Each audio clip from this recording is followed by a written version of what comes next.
It's just fantastic.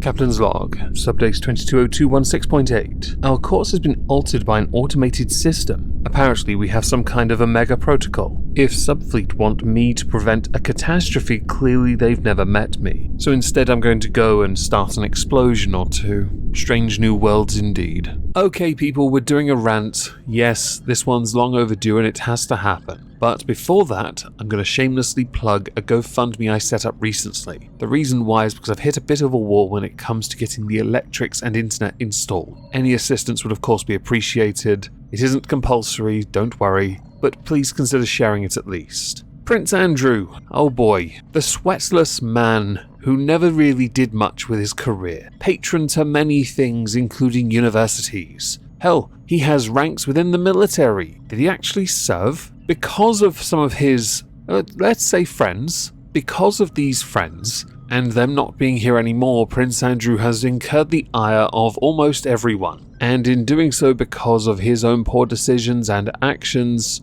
Abolish the Monarchy has been trending multiple times over the past year, along with the word nonce. If you're British, you know what that means. If you're not, you might not know what that means. A taste for younger blood, not legal blood, yo. The Grand Old Duke of Yorke has been accused of S.A. abuse in a civil case in the United States. This comes around the time of the case concerning Ghislaine Maxwell, who, as everyone knows, was found guilty of trafficking and recruiting underage girls to spend time with Jeffrey Epstein, both of whom are ex-associates of the Grand Old Duke of Yorke. A woman by the name of Virginia, who said that she was a victim of trafficking and, well, other things with Mr. Epstein from the age of 16, has also included Prince Andrew, saying that the Duke had in fact on multiple occasions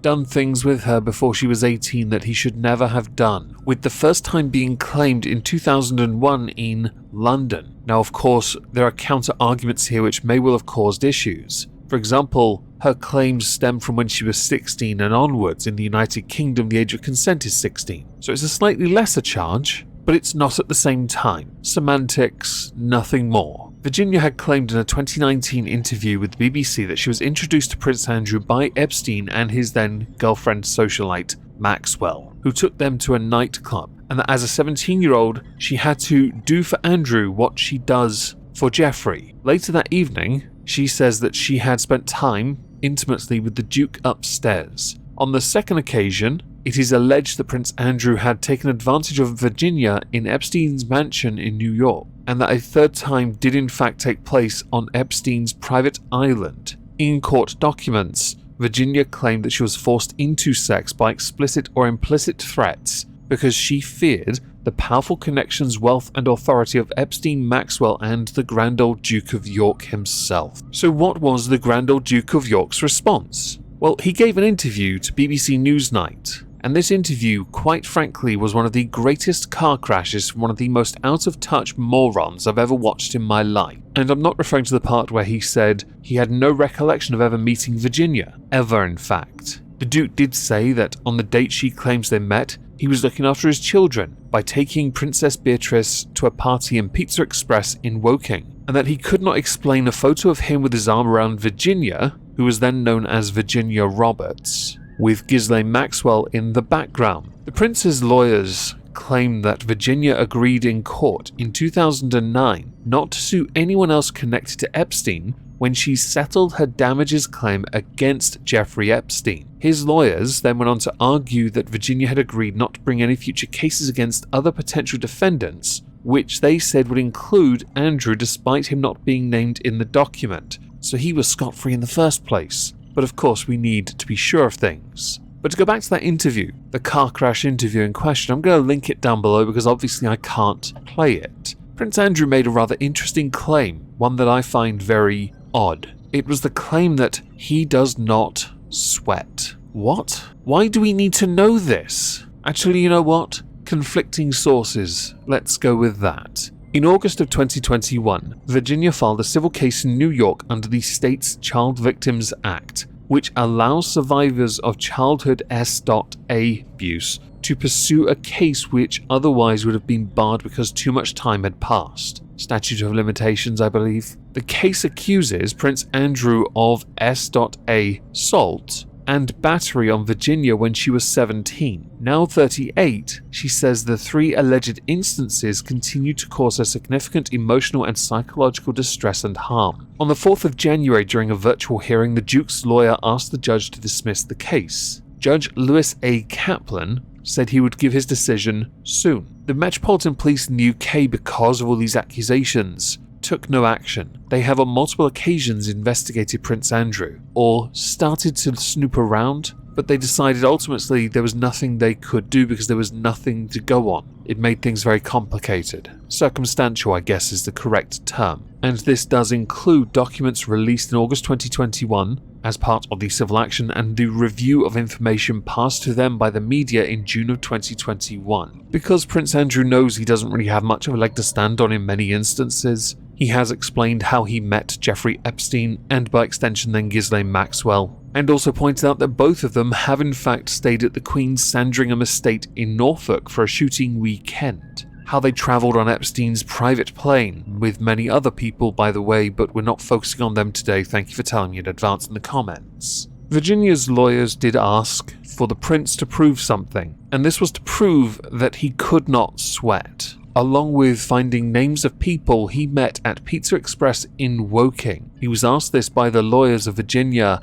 and to be honest, he didn't prove it. So what happened next with Andrew? Well, he lost all his military titles and royal patronages. So he no longer uses the title His Royal Highness in an official capacity, and this was shortly after the judge ruled that the case brought by Virginia could continue, because yes, even after the prince tried, he failed to get it dismissed. The Queen approved this, by the way, the removal of military affiliations and royal patronages, and that's because the royal family have to distance themselves from this, with many people realizing that Charles and William were leaning on the Queen for this, because while she'd want to protect her son, the royal family being able to continue would not be in any capacity if she stood by Andrew. Optics are key here. So the titles he lost include Honorary Air Commodore of RAF Lossiemouth, Colonel-in-Chief of the Royal Irish Regiment, Colonel-in-Chief of the Small Arms School Corps, Commodore-in-Chief of the Fleet Air Arm,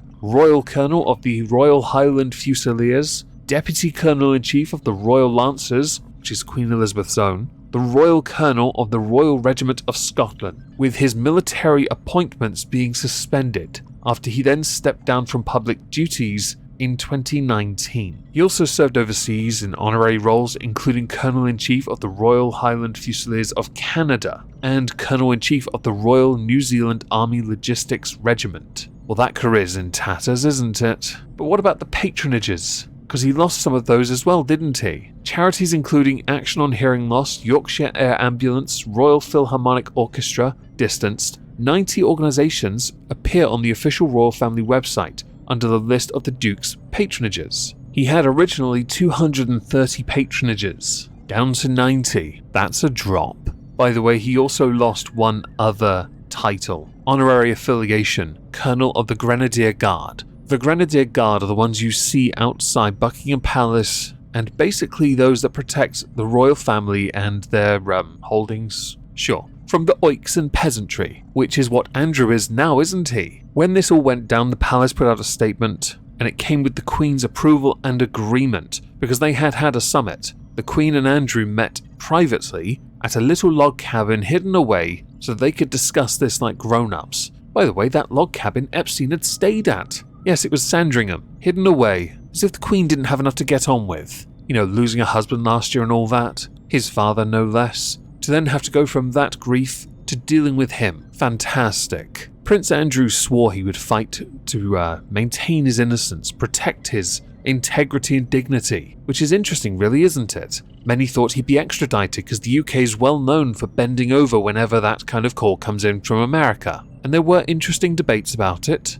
My belief was we were going to leave him on the wrong side of the Falklands and wish him the best of luck, but apparently we're not allowed to do that either. So what did happen? Prince Andrew decided to settle the civil S.A. assault case brought against him by Virginia for an undisclosed amount, which is believed to be £7.5 million. That innocence though, right? You settled? Now, there is a belief that Prince Charles leaned on him and told him to pay the bleeding settlement, because Charles is next in line and he doesn't want this hassle from his brother, who is, for all intents and purposes, excommunicated, but without actually being physically removed from the family. Not that he needs to be. Quite frankly, most people forgot he existed until this happened, because most people preferred his ex-wife Fergie. In a letter to the judge, Virginia's lawyer wrote jointly with Prince Andrew's lawyers that the pair had reached a settlement in principle and that the parties will file a stipulated dismissal upon Virginia's receipt of the settlement, and that they would also make a substantial donation to Virginia's charity in support of victims' rights, adding that Andrew never meant to malign Virginia's character and recognized that she had suffered both as an established victim and as a result of unfair public attacks. So innocence until proven guilty, right, Andrew? Okay. Settling does not help, but I guess it does mean at least this will disappear in time, which may well help the family. It won't help him. Quite frankly, he has done nothing to prove his innocence, but make himself look like a complete clown on a daily basis. And I find this to be quite frustrating, as somebody that has been fairly neutral to the royal family, because as long as they make us money, I don't generally care. But as I'm a subject to the crown, I'm watching somebody who's a part of the royal family, thankfully not in line for the throne anymore, but somebody who's a part of the royal family make our royal family look like absolute clowns, almost as much as Boris does on a daily basis. The belief is that when Charles leaned on him, he leaned on him because of the Platinum Jubilee coming up. Simply pay that amount of money, which undoubtedly came from taxpayers in the first place, which means you'll probably just ask Mummy for a bit more money, which she has, so it's okay. But at the same time, if you're really innocent, did you really only settle because of optics? Did you really only settle because others attacked her character? This is what happens when cases like this are public. I've always believed that anyone who makes those accusations, it should all be dealt with anonymity, regardless of who you are, until the case is concluded and someone is found guilty. Otherwise, anonymity should always be in place, because optics ruin this entire case. And I find that to be highly egregious, but that's just me. Now, I don't know about any of you, but as far as I'm concerned, this could have been a Halls of Injustice all on its own. But in reality, with a lot of the information missing, I'd only end up being accused of victim blaming if I said something slightly wrong. So I'm quite happy to rant about this because I find this frustrating, because justice didn't happen, did it? Really? And who foots the bill? Really, it's the peasantry, the oiks. The lowly commoner who pays the taxes with a fraction of it going to the royal family. There is certainly a counter-argument about the effect of cancel culture. Sure, by all means make that argument. But ultimately, as an Englishman, I don't care about that. I care about the royal family, because they are very much a part of English culture. And for a long time, they have been highly regarded and well respected because of one person who has treated that role with dignity and respect. Part of me thought the only way that could actually solve this would be for Virginia to sit with the Queen while she smacks the crap out of Andrew's face. Or gets one of the Grenadier Guards to do it for her, whichever's easiest. But I guess millions of pounds might well be the way forward, which I guess is a conclusion. Do let me know in the comments down below what you think about this, because I'm actually kind of miffed. And please smash the like, drive up the engagement, it really helps the channel. And if you can support the GoFundMe, please consider doing so. I would really appreciate it. Have a lovely day, everyone. Thank you all for listening. And yes, I'm streaming on Twitch later, linked down below.